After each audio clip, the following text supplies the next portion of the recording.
Mari con pichiqueche, pichiquecheta, melepaluta, kimeltalu, mari con puñuque, puchao. Estamos enseñando lo que es la música para poder aprender a cantar, aprender a hablar el idioma, porque en la música mapuche aprendimos a hablar el idioma. En la música mapuche tenemos una forma de comunicarnos. En la música mapuche podemos tener alegría con los niños, trabajo con los niños, es una forma más fácil de enseñar también. Y hay que ser creativos para crear música e ir enseñándole a los niños. Eso es lo que estamos haciendo en este momento y vamos a aprender la canción Chalton Aiñuque, cómo agradecemos a la mamá que le dio un pichisañue, un chanchito.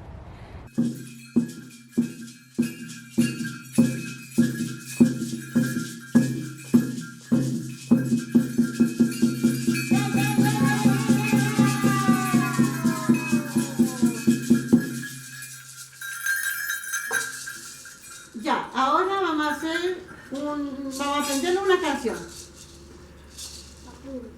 Es mapurú, ¿ya? Sin instrumento.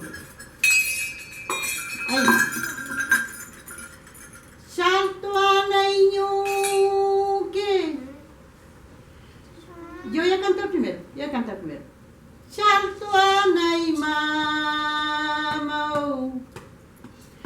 Chaltuanaiñuque. Chaltuanaimamau. Esa parte le vamos a aprender primero, ¿ya? Chaltuanaiñuque.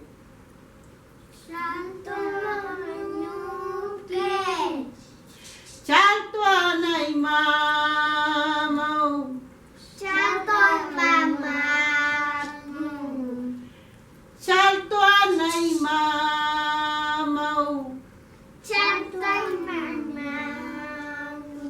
Mamau.